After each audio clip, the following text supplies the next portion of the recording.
नमस्कार, सलाम और जूले। मैं हूं सोनम वांगचुक लद्दाख से। आप में से कुछ लोग हमें जानते होंगे हमारे शिक्षा सुधार के कामों के बारे में, या फिर पर्यावरण के काम में आइस स्तूपा, आर्टिफिशियल ग्लेशियर जैसे कामों के लिए, या फिर आई लिव सिंपली जैसे ग्लोबल मूवमेंट्स जो कि सादा जीवन अपनाकर क्लाइमेट चेंज को रोकने के लिए लोगों को प्रेरित करती है।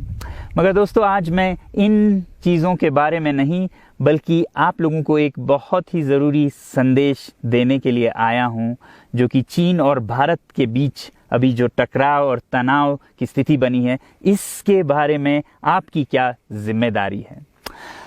मैं लद्दाख में हूं और आप देख रहे हैं सिंधु नदी को बहते हुए यहाँ, और वो जो पहाड़ियाँ हैं उनके पीछे नुब्रा और चांगतांग के वो इलाके हैं जहाँ पर ये तनाव बढ़ता जा रहा है। हजारों सैनिक वहाँ ले जाए जा चुके हैं। सुनने में आया है चीनी वायुसेना के जहाज भी वहाँ तैनात किए गए हैं, और एक घंटे पहले भारतीय वायुसेना के जहाज भी मेरे ऊपर मंडरा रहे थे। सामान्यतः जब सीमा पर तनाव होता है तो हम आप जैसे नागरिक ये सोचकर सो जाते हैं रात को कि सैनिक इसका जवाब दे देंगे। मगर मैं आज आप लोगों को ये ज़रूरी बात बताना चाहता हूं कि इस बार सिर्फ सैनिक जवाब नहीं, दो तरफा जवाब हो और उसमें नागरिक जवाब भी हो। तो आप जैसे नागरिक दिल्ली, मुंबई और बेंगलोर और अनेक शहरों से क्या कर सकते हैं इसमें, ये समझने के लिए पहले हमें समझनी होगी चीन की ये हरकत और वो ऐसा क्यों कर रहा है। आपने देखा होगा कि ये सिर्फ भारत के साथ नहीं हो रहा है, बल्कि पिछले कई हफ्तों से चीन ये दक्षिण चीनी सागर में वियतनाम, ताइवान और अब हांगकांग के साथ भी छेड़खानी कर रहा है। और मेरा ये विश्लेषण है कि वो ये सब किसी देश के साथ दुश्मनी के वजह से ज़्यादा अपने अंदर की समस्याओं को सुलझाने के लिए कर रहा है। आज चीन को सबसे बड़ा डर है तो अपने जनता से डर है। उनकी 140 करोड़ की आबादी, जो कि एक बंधुआ मजदूर की तरह बिना मानवाधिकारों के चीनी तानाशाह सरकार के लिए काम करते हैं और उसे धनी बनाते हैं। जब वो नाराज हो जाए तो फिर एक क्रांति की सी परिस्थिति बन पड़ती है, और इससे चीन बहुत डरता है। आज कोरोना के प्रकोप के बाद चीन में फैक्ट्रियां बंद हैं, एक्सपोर्ट्स बंद हैं और बेरोजगारी 20% तक बढ़ चुकी है। लोग बहुत नाराज हैं, क्रांति हो सकती है, तख्ता पलट हो सकता है। इसीलिए चीन पड़ोसियों से दुश्मनी करके अपनी जनता को अपने साथ जोड़ने में लगा हुआ है, और ये पहली बार नहीं कर रहा है। 1962 में जब भारत के साथ जंग की तो वो जंग भी उसने अपने जनता को संभालने के लिए की थी। तब 4 साल का अकाल और भूखमरी हुई थी, और इससे ध्यान हटाने के लिए ये जंग की थी। चीन के लिए अपनी जीडीपी और जो खुशहाली है उसे बढ़ाते रहना बहुत ही ज़रूरी है, और जिस दिन जीडीपी घट जाए वहाँ की जनता क्रांति के लिए तैयार है। मैं तो कहता हूँ कि इस बार भारत की बुलेट पावर से भी ज़्यादा वॉलेट पावर काम आएगी। जो नागरिक पैसा खर्चते हैं चीन के सामान को खरीदने में, ज़रा सोचिए, हम आप भारतीय उद्योग को मारकर चीन से मूर्तियों से कपड़ों तक हर साल 5 लाख करोड़ के सामान खरीदते हैं, और फिर यह पैसा आगे जाकर हमारे सीमा पर हथियार और बंदूक बनकर हमारे सैनिकों के मौत का कारण बन सकती हैं।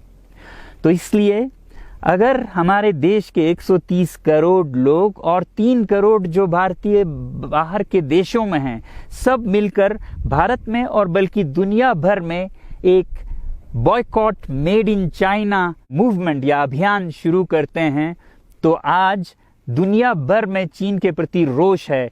हो सकता है कि सारी दुनिया साथ आए और इतने बड़े स्तर पर चीनी व्यापार का बॉयकॉट हो कि चीन को जिसका सबसे बड़ा डर था वही हो, यानी कि उसकी अर्थव्यवस्था डगमगाए और उसकी जनता रोष में आए, विरोध और तख्ता पलट। और अगर हम ऐसा नहीं करते हैं तो कितनी बदनसीबी की बात होगी भारत के लिए, ज़रा सोचिए। एक तरफ हमारे सेना सीमा पर जंग लड़ रही होगी और दूसरी तरफ हम आप चीनी सामान, मोबाइल से लेके कंप्यूटर्स, कपड़ों से लेके खिलौनों तक को खरीद कर उनकी सेना को पैसा भेज रहे होंगे, चीन की सेना को। ये तो हुई हार्डवेयर की बात।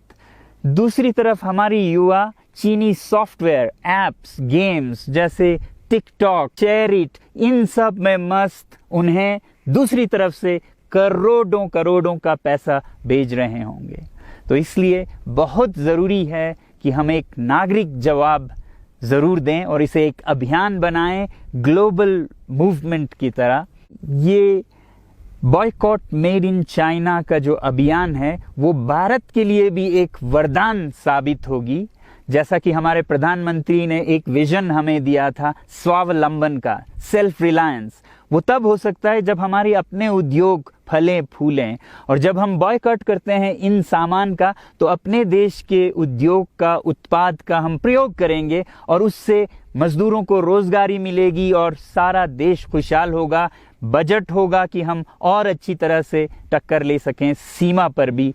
तो इसके लिए मैं आप लोगों से अपील करता हूं कि जहां तक ऐप्स और सॉफ्टवेयर की बात है तो हमारे युवाओं को एक हफ्ते में उन्हें अनइंस्टॉल करना चाहिए। Boycott made in China, software in a week and hardware in a year.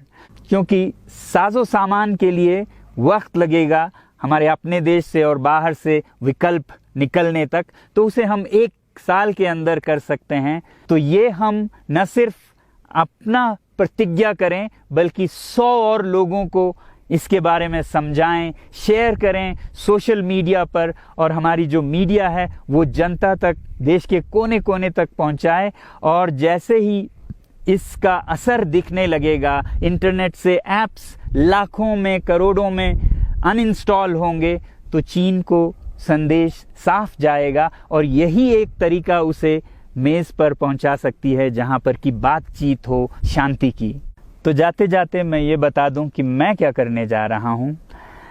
इस फ़ोन पर जो भी चीनी ऐप्स हैं उन्हें तो मैं 1 हफ्ते में हटा रहा हूं, बल्कि ये फ़ोन जो कि चीन में बना है इसे भी मैं 1 हफ्ते में अपनी ज़िंदगी से अलग कर रहा हूं। और 1 साल के अंदर हर वो चीज़ जिस पे मेड इन चाइना लिखा है उसे ज़िंदगी से निकालने जा रहा हूं।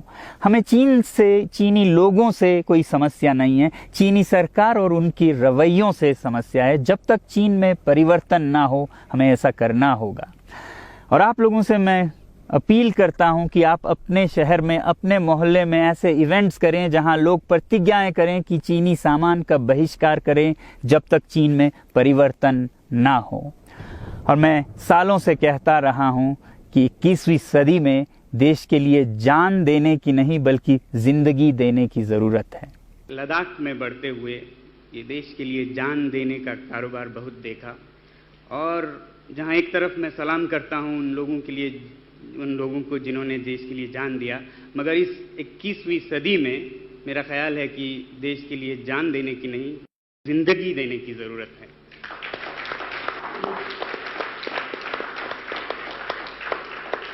तो आप भी निभाइएगा अपना रोल। जय हिंद।